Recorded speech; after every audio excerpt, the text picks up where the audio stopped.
ternyata pemuda itu punya tempat, punya wadah untuk menyampaikan gagasannya, mungkin menyampaikan keinginannya, impiannya di satu tempat forum yaitu KBKM. Nah, tugas kita sebagai anak muda itu Mbak sebenarnya Mbak.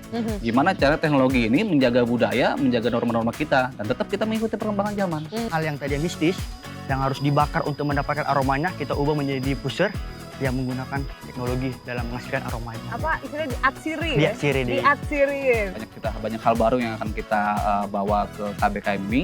Yang tujuan satu, supaya efektif, efisien dalam mengembangkan budaya di daerah masing-masing. Pokoknya bisa ketemu di sini, bisa tukar pikiran, jadi apa ya isinya orang-orang pinter kreatif yang bisa jadi masa depan Indonesia nanti ke depannya. Seperti Avenger. Seperti Avenger, bener banget.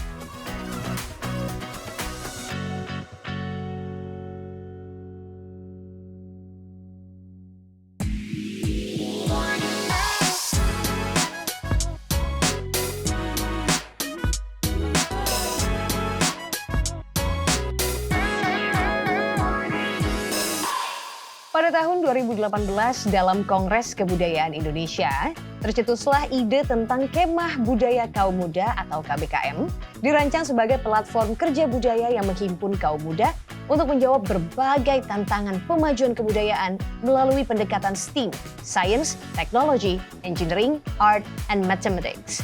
KBKM juga merupakan serangkaian kegiatan yang menekankan kerja bersama dalam kelompok yang melahirkan inisiatif dan terobosan untuk menjawab tantangan pemajuan kebudayaan di berbagai daerah di seluruh Indonesia. Hai Sobat Budaya, sekarang saya lagi ada di Semesta Galeri dan kali ini saya pengen tahu lebih banyak lagi tentang kegiatan-kegiatan apa aja sih yang ada di dalam KBKM dan juga pengalaman orang-orang yang terlibat di dalamnya. Ikutin saya terus ya.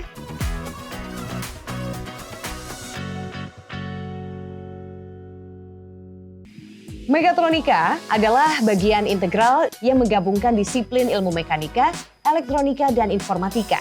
Program KBKM memberikan kesempatan untuk mendapatkan pelatihan keterampilan yang berkaitan dengan mekatronika dan menjadi bagian dari pengembangan teknologi yang kreatif dan inovatif. Mas Reza, seneng banget akhirnya kita bisa ketemu di sini. Ya. Wah, Oke. tempatnya pas banget buat ngobrol-ngobrol karena Santai ya, cozy ya. Koji dan Homi. Iya, cozy dan homey. Gimana kesibukan sekarang di bidangnya Mas Reza nih, katanya Reza mana? Reza Mekatronika. Ya orang kenal Reza ya, Reza Mechatronics. Reza Mekatronik. Iya, Mekatronik. Apa aja sih yang dilakukan? Tapi mungkin sebelum kesana penasaran. Mekatronik itu apa Mas Reza? Mechatronics ini termasuk bidang baru ya Mbak ya. Mungkin orang awam pun masih belum paham apa itu Mechatronics dan mengenal pun enggak kayaknya. Jadi Mechatronics itu terdiri dari 3 unsur bidang keahlian, 3 unsur keilmuan. Mekanika, elektronika, dan informatika. Nah di Mechatronics itu dipelajari semuanya. Coba sekarang kita lihat di sekitar kita apa yang tidak tergolong atau tidak termasuk 3 unsur itu. Semuanya Pasti udah masuk, ada. ya kan? Nah, mau secara hardware maupun secara software ada. Jadi saya bisa bilang bahwa Mechatronics ini hampir mempelajari hampir semua bidang teknik ya. Kalau akuntansi perkantoran kita nggak belajar. Iya. Nah, Mas Reza pengen tahu dong, di keseharian yang paling sederhana, mekatronika itu bisa dilihat dalam hal-hal ataupun bidang-bidang apa aja sih? Yang sederhana atau yang sering kita jumpai nih? Yang, Dua hal berbeda nih. Yang simple dan ya nanti bisa dijelasin juga yang sering kita jumpain. Yang sering kita jumpai lah ya, contohnya kasus kayak COVID kemarin, zaman-zaman COVID. Ya, itu teknologi kamera CCTV itu banyak beredar. Teknologinya itu sampai dengan sangat-sangat pesat ya. Dari kamera itu capture ke kita itu bisa dapat data suhu tubuh kita namanya siapa, orang di mana, karena dia bisa koneksi dengan database KTP elektronik kita ya. Nah seperti itu. Itu tuh salah satu penerapan orang-orang Mechatronics yang kemudian diaplikasikan ke kehidupan kita sehari-hari, yang sering kita jumpai yang tanpa kita sadar. Tapi pertama kali nyemplung ke dunia ini tuh awalnya gimana Mas? Tahun 2010-an ya, 2010-2011an itu saya ikut skills kompetisi sebenarnya.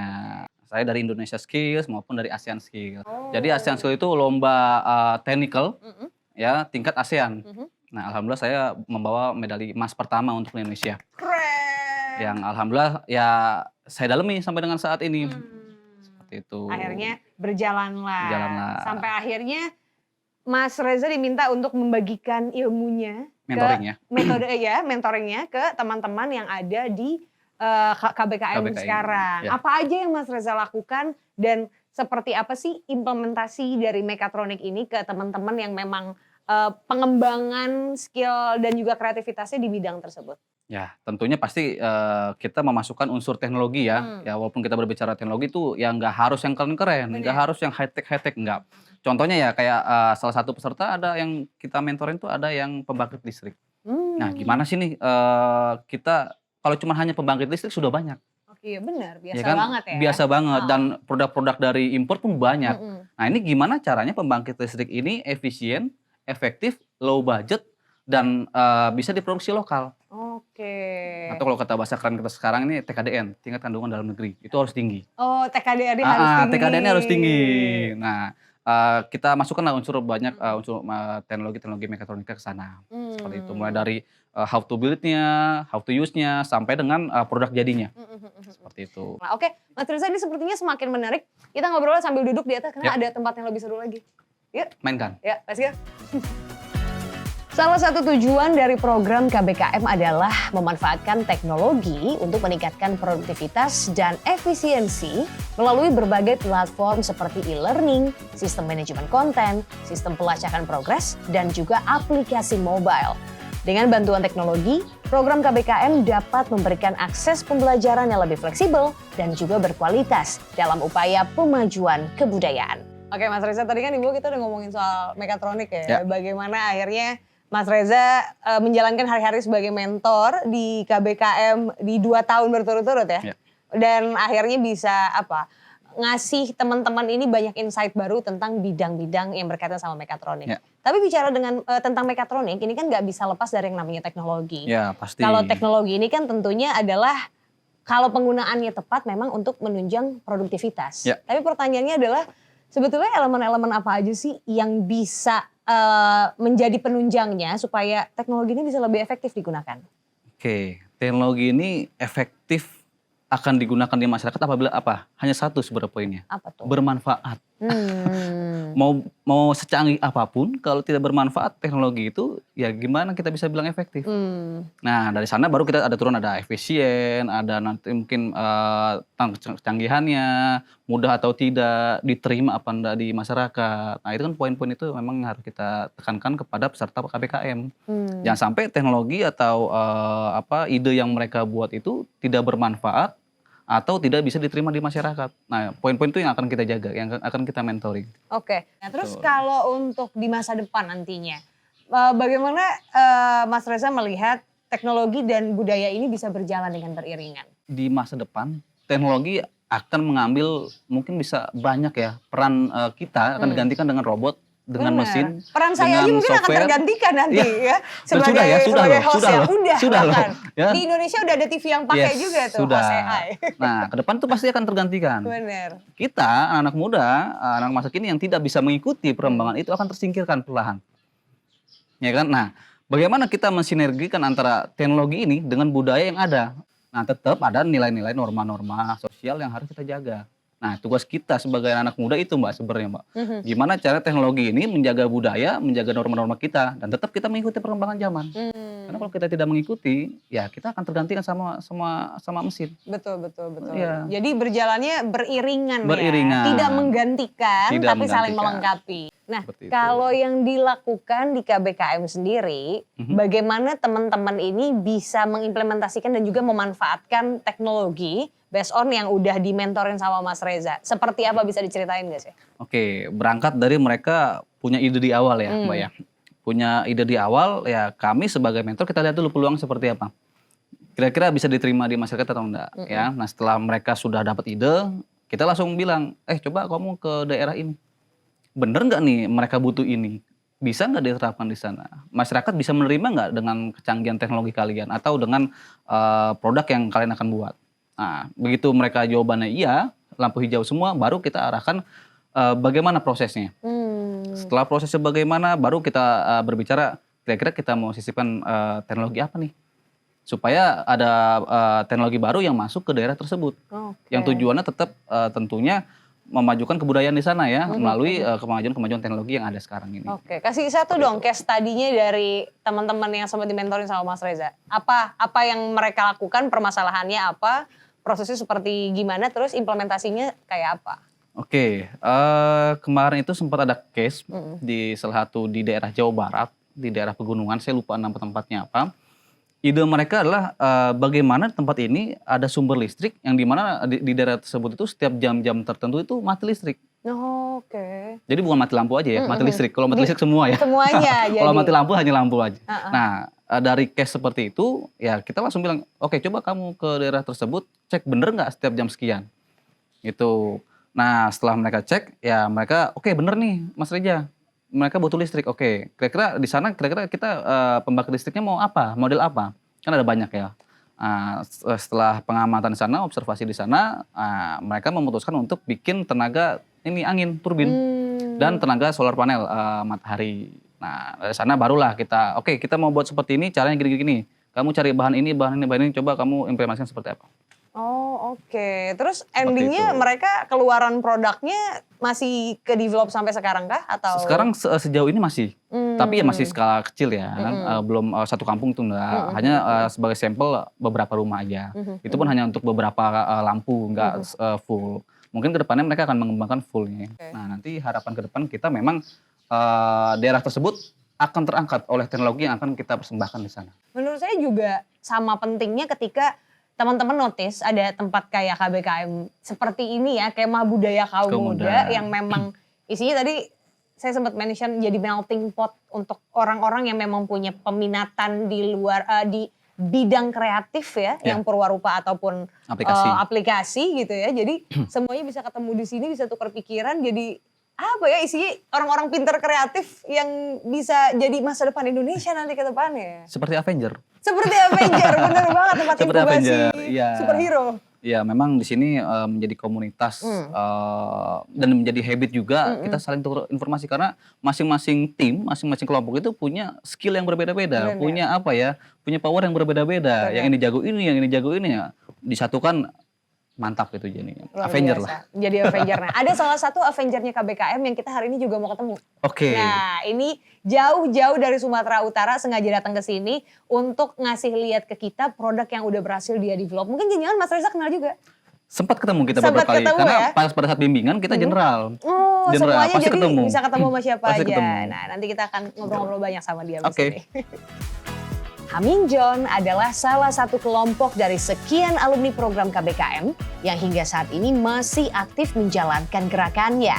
Untuk tahu lebih banyak tentang kelompok Haminjon ini, kita berkesempatan untuk mewawancarai Michael sebagai perwakilan kelompok Haminjon yang merupakan juara KBKM 2021. Jauh-jauh kali nih datangnya dari Medan, pengen tahu sebetulnya Haminjon ini apa sih namanya? Unik ya? Iya Mbak. Apa itu Haminjon, Michael? Jadi Haminjon ini sebenarnya sebuah nama tim yang ikut KBKM dan Haminjon ini sebenarnya sebuah nama kemenyan dalam bahasa Batak di Sumatera Utara. Haminjon itu artinya kemenyan? Kemenyan. Oke. Apa yang Michael kerjain sama teman-teman di Haminjon?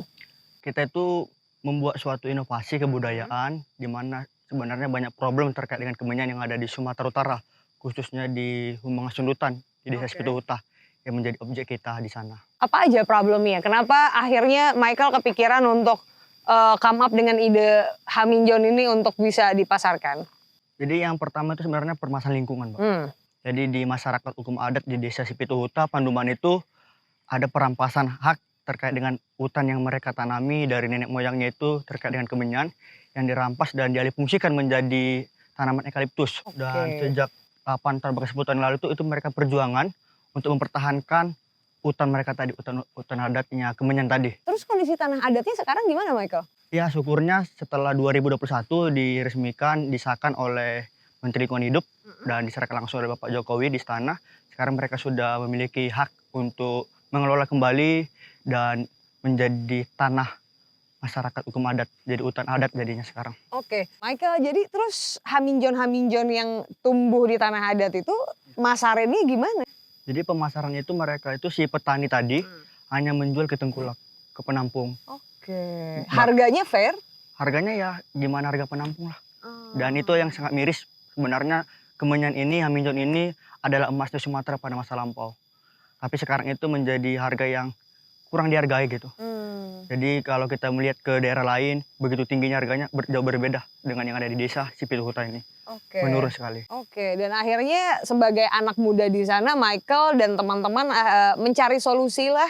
Di salah satunya adalah dengan ikutan program KBKM ini. Boleh cerita nggak sih pertama kali Michael tahu KBKM sampai akhirnya Michael join dan bisa punya impact ke Haminjon? Jadi sebenarnya kalau ngikuti KBKM itu dari tahun 2020. Tapi pada saat itu kita bawanya namanya anak Deli, tembakau. Tapi kita nggak lolos ke nasional, cuma sampai di regional 1. Di 2021 kita coba dengan temanya pemajuan kebudayaan melalui desa. Kita bawalah desa Sipituta tadi. Dengan membawa kemenyan Haminjon ini. Haminjon dengan problem kebudayaannya, problem ekonominya, lingkungannya, dan bagaimana adat istiadat bahkan ritualnya itu sudah betul-betul hilang di desa tersebut. Dan itu yang sebenarnya perlu sentuhan dari pemuda untuk boleh dikembangkan dan dilestarikan kembali. Terus manfaat yang akhirnya Michael dan teman-teman rasakan ketika udah join di KBKM apa? Yang pertama itu bisa berkontribusi ya, kontribusi dan bisa mendapatkan pendampingan melalui mentoring sampai akhirnya bisa membentuk suatu produk yang saat ini menjadi kebanggaan. Karena selama ini kan kemenyan ini hanya dijual mentahan. Dari resin itu, tapi sekarang kita bisa ubah menjadi sebuah red diffuser, pewangi ruangan, yang sekarang bisa menambah nilai jualnya. Bener, lagi hits banget juga kan sekarang kan bener-bener. Jadi kemudian itu kita bisa kenalin desa ini bukan hanya sebagai penghasil, tapi bisa mengelola. Dan pastinya ketika harga itu meningkat, para petani semangat lagi melakukan penyadapan, kemudian melestarikan, hutannya juga terlestari. Dan ritualnya itu bisa diceritakan. Karena ritual Mangarontas ini sudah masuk WBTB tahun 2018. Mangarontas. Ritual yang sudah hilang dan terakhir kali dilaksanakan itu mungkin 20 tahun yang lalu lah. Oh ya? Iya. Sekarang akhirnya bisa dilakukan lagi? Sekarang dilakukan, tapi kita masih dalam tahap bagaimana ritual Mangarontas ini bisa menjadi salah satu daya tarik wisata nantinya. Jadi ketika ke situ, wisatawan ini bisa melihat ritual Mangarontas yang dilakukan di desa budaya nantinya. Itu berarti kan impact yang matters banget ya sama teman-teman yang Haminjon lakukan, lalu juga untuk warga sekitar di sana. Berapa lama prosesnya sampai akhirnya Michael selesai dan bisa ngembangin produknya sendiri?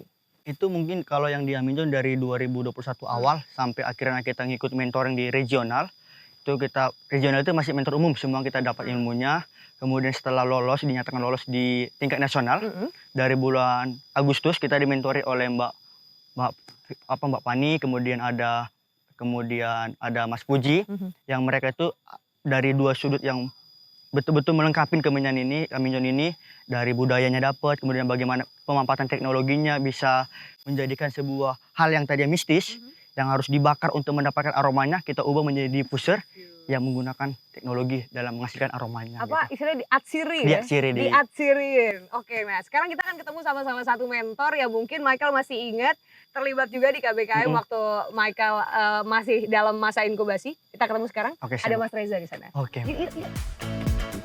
KBKM telah berhasil menarik perhatian anak muda dari seluruh Indonesia. Lebih dari 6.000 peserta telah berpartisipasi dari tahun 2019 sampai tahun 2021. Pada tahun 2022, KBKM mengubah fokusnya menjadi lokasi spesifik, di mana peserta diseleksi untuk tinggal di desa-desa di Magelang dan menjawab tantangan pemajuan kebudayaan. Hasil akhir dari program ini dipamerkan pada acara puncak G20 Kebudayaan di Borobudur yang disaksikan oleh pejabat Kementerian Kebudayaan Riset dan Teknologi dan delegasi pejabat tinggi negara anggota G20. Nah, udah bertiga nih kita. Udah ada Mas Reza dan juga ada Michael Haminjon. Gitu. Nyebutnya harus Michael Haminjon. Brandnya biar kuat gitu. Tapi kalau ngomongin soal gimana sih teman-teman tentang pengalaman personal deh. Mungkin ke Michael terlebih dahulu ya, Mas Reza.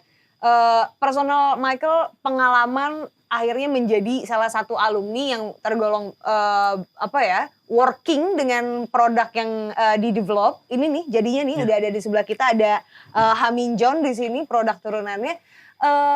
Apa sih yang bikin Michael tuh emang saya nggak salah tempat dan experience ikutan KBKM? Ya pengalaman itu Mbak, kalau bicara pengalaman ya sangat banyak ya. Artinya kita bisa mengenal kebudayaan itu dan bisa digali bersama karena di mentoring juga. Kemudian apa yang kita cita-citakan, kemudian apa yang ingin kita buat ya, pengabdian kepada desa kita, kepada kebudayaan kita bisa betul-betul terimplementasi. Karena bukan sekedar kompetisi, sebab itu ya udah selesai. di KBKM ini kita kompetisi, kemudian ada pendampingan, bahkan kemarin juga kita ikuti kegiatan-kegiatan yang berkaitan dengan kebudayaan, salah satu EBK, dan akhirnya kita bisa mengimplementasikan sehingga Aminjot ini bukan hanya sebagai cerita budaya, bukan hanya sebagai tradisi lisan atau adat istiadat, tapi bisa menjadikan suatu produk yang menaikkan ekonomi kreatif, kemudian mencitrakan desa wisata, dan akhirnya ada perubahan di desa tersebut. Luar biasa banget, jadi sebegitu impactful-nya. Mas Reza, ini kan kalau dari ceritanya Michael kan berarti Michael tidak melihat apa yang dilakukan di KBKM ini adalah sebatas kompetisi aja. Tapi ternyata keberlanjutan dan bisa sampai sejauh ini produknya jadi gitu jalan. Kesan-kesannya gimana menjumpai berbagai macam teman-teman dengan ide kreatifnya dari seluruh wilayah di Indonesia? Seru ya Mbak ya? Seru, unik, ya kami sebagai mentor pun tertantang. Karena apa? Karena case-nya ini macam-macam Mbak. Macam-macam dari hal yang unik, aneh, tapi bisa ya gitu. Oh mungkin ya. Oh dia kepikiran seperti seperti itu. Nah memang tugas kami mentor itu hanya mendampingi, membimbing sampai dengan menghasilkan entah produk, entah mereka menghasilkan gagasan seperti itu. Banyak-banyak case yang kadang kami pun mentor juga, baca buku lagi, searching lagi ya. Kayak contoh kayak Hamijot seperti ini kan memang basically saya kan di technical. Kami kurang memahami tentang produk seperti ini. Buka buku lagi gimana cara supaya bisa bermanfaat, bagaimana supaya produk ini bisa di pasar tuh terlihat lah mencolok seperti itu. Jadi sama-sama belajar ya. Kami belajar juga. Semua guru, semua murid gitu ya. Akhirnya jadi sama transfer ilmu gitu, semuanya berkembang. Nah, kalau kesan-kesannya Michael, apa sih kesan-kesannya mungkin dari hati yang paling dalam kalau bisa diungkapkan experience ikutan KBKM ini gitu? Jadi kalau cerita tentang KBKM yang 3 tahun diikuti ya dari 2020, yang pertama itu ternyata ini tempatnya gitu. Merasakan ini adalah tempat di mana kita dipertemukan dengan para pemuda yang menunjukkan inilah Indonesia. Beragam banget, baik itu dari regional sampai di nasional, itu menunjukkan ternyata pemuda itu punya tempat, punya wadah untuk menyampaikan gagasannya, mungkin menyampaikan keinginannya, impiannya di satu tempat forum yaitu KBKM, dan itu saling mendukung, saling support. Dan dengan adanya mentoring ini juga mendapatkan kesan yang sangat luar biasa karena disiplin ilmu kita kan awalnya itu berbeda-beda. Di KBKM itu nggak hanya sebatas teknologi atau sebatas sejarah, tapi dari berbagai lintas disiplin ilmu bisa bersatu untuk membangun budaya. Tapi saya penasaran, ini sampai akhirnya jadi produk jadi program ya. Produk seperti ini dengan packaging catchy, sederhana tapi catchy. Ini juga salah satu bentuk kerja sama teman-teman yang ketemu di KBKM. Sama teman KBKM. Bahkan rencana kita pembuatan website itu karena di KBKM ini kan ada aplikasi, ada Prorupa. Itu dengan teman-teman yang kita kenal di KBKM. Luar biasa. Jadi bernetworking, berjejaring, akhirnya bisa jadi dari situ juga rekan kerja ya. Iya. Jadi yang uniknya lagi kita itu walaupun bersifat kompetisi ya di 2020-2021 kita kan kompetisi, berbeda dengan di 2022 yang residensi. Jadi kompetisi itu nggak sekedar dianggap sebagai ego-egoan, tapi jadi kolaborasi. Bukannya pengen lebih kelihatan bagus gitu ya. Jadi kalau kita bersaing ketat itu mungkin mereka nggak akan bantu packaging, mungkin nggak bantu pemasaran gitu kan, atau mungkin nggak bantu dalam segi ilmu fisika kimianya yang ini membutuhkan itu dan kaminya nggak ada gitu, tapi jadi kolaborasi. Dan itu jadi ada satu ikatan juga sih, ikatan alumninya. Wah luar biasa ya, jadi masih jalan sampai sekarang.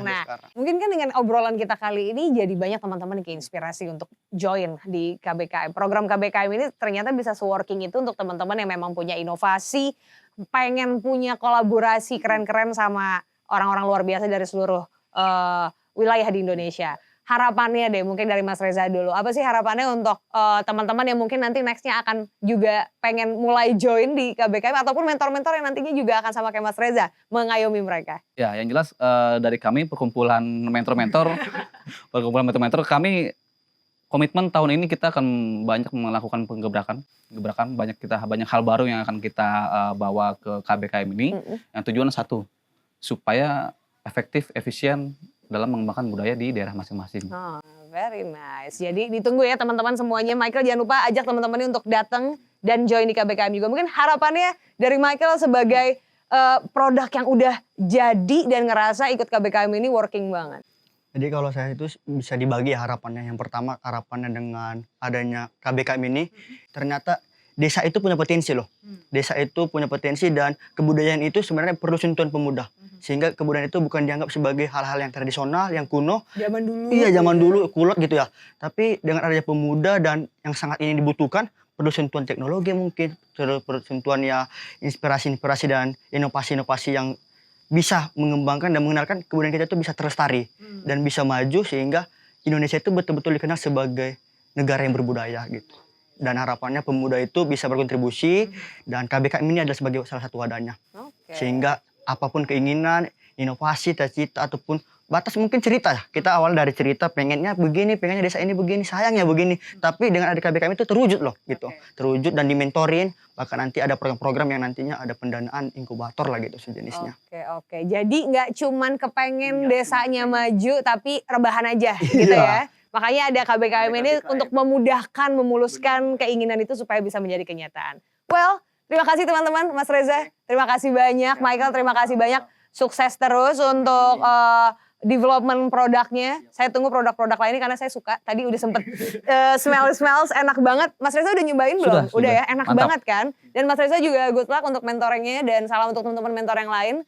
Saya walaupun masih lagi mikir umur udah nggak bisa ikutan KBKM, tapi saya juga kepengen ngerasain dimentorin sama orang-orang keren kayak Mas Reza. Semoga nanti ada kesempatannya. Amin. Well, untuk menutup sesi kali ini mari kita minum dulu, sudah disediakan. Kita tos dulu biar silakan. Sejak berjalan pada tahun 2019, KBKM sudah mengakomodir banyak sekali kelompok muda kreatif di berbagai daerah dalam pemajuan kebudayaan melalui inovasi teknologi. Tidak hanya itu, program ini juga menjadi ruang inkubator bagi banyak sekali ide-ide kreatif yang menunggu untuk terwujudkan. Yang sudah kita saksikan tadi, ada harapan bahwa kebudayaan Indonesia selaras bersamaan dengan pemanfaatan teknologi yang lebih maksimal. Mari dukung terus proses kreatif anak-anak muda Indonesia demi pemajuan kebudayaan.